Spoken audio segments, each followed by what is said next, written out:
Ik lees wat voor uit mijn nieuwe bundel, Grijs nog rechtop. Ik ben grijs en ik sta nog wel rechtop. En dat bundeltje dat gaat over, dat is een poëtisch dagboek in het licht van mijn muze. Op de achterkant staat later, in een park fladdert een turquoise vlindertje naar mij toe. Bewegelijk en kwetsbaar, like you. Jij bent hier, zichtbaar in wat jouw karakter mij aanreikt. Ik kan het niet loslaten. Ik heb het vastgehouden. De schoonheid van jouw karakter. Zeg het maar. Hoe echt kan het zijn? Wat je zegt. Hoe echt? Als ik daar dan ben in haar homeland. Daar dan eigenlijk woon. Haar dorp. En me er thuis voel. En besef dat alles wat in mijn land, in mijn omgeving gezegd werd, niet echt zo belang was.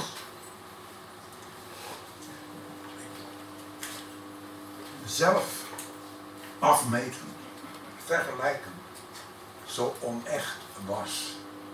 En nu ik daar ben bij haar, in een licht pak, een mooi licht pak, net als die oude energieke man in dat zuidelijke, zonovergoten land.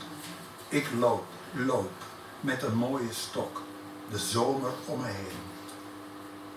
In dat verschiet haar zie.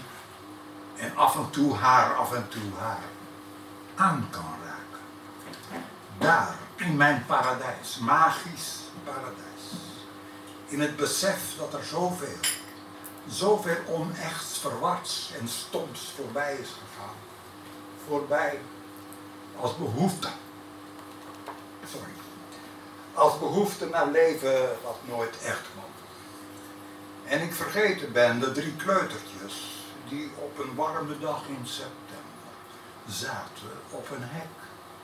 Vergeten ben waarover zij spraken. Daar, bovenop dat hek. Ik ben nu een grote kleuter in een licht pak in de zon, daar in haar homeland, wandelend in de mountains met haar, zo liefdevol mens. Lieve schat toch, in een magisch paradijs met haar, hè, waar wij dan samen aanwezig zijn in het beeld van milde weemoed, wetende het leven. Ja, wij weten het leven, liever pressen dan met lippen pressen, elkaars aanwezigheid in de zon.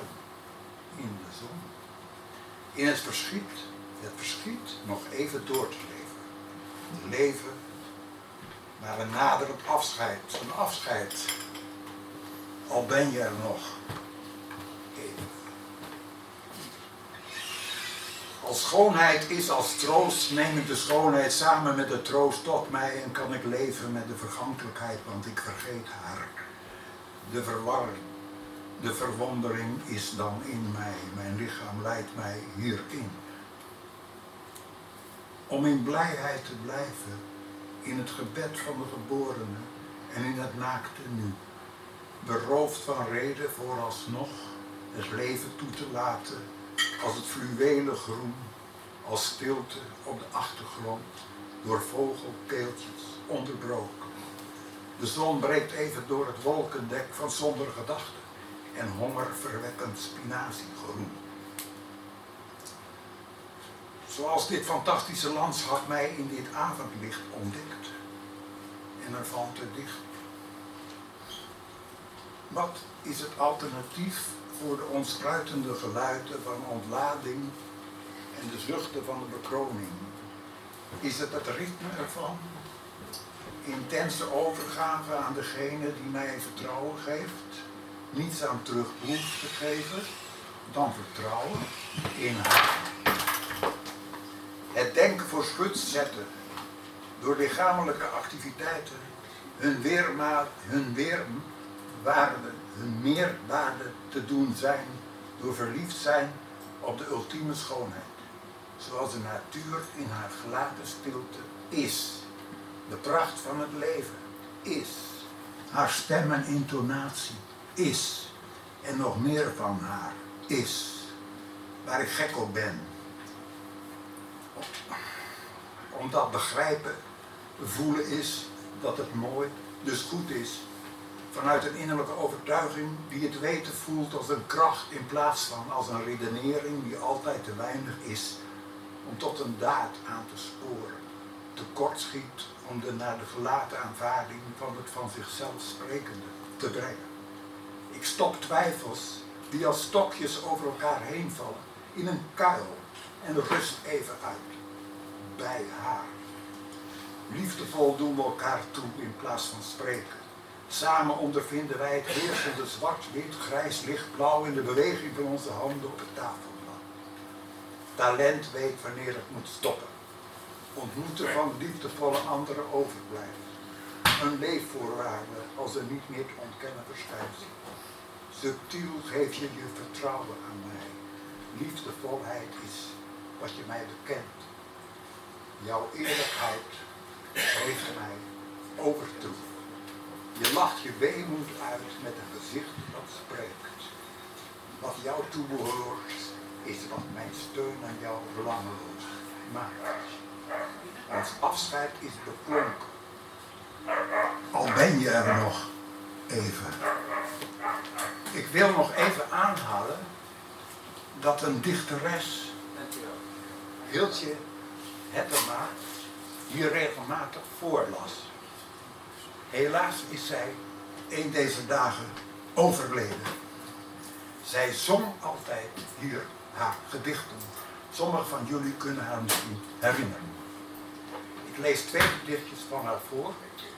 En ook mijn collega's die haar kennen zullen een paar gedichtjes voorlezen. Eenzaamheid. Hij greep in het wilde weg naar de woorden die hij verloor. Verloren woorden in de nacht. Bij één gedacht. Onuitgesproken, onuitgesproken zijn dromen. Tweede gedicht. Een zucht in de nacht. Was het een zucht in de nacht? Een droom? Onverwacht, veranderen paardenbloemen van uitbundig geel naar sterrenzilver. Dan blazen we naar de zon, wanneer de zaden gaan vliegen. Oogverleidende verandering. Gaat het leven zo snel, als een droom onverwacht? Was het een zucht in de nacht? Dank u wel.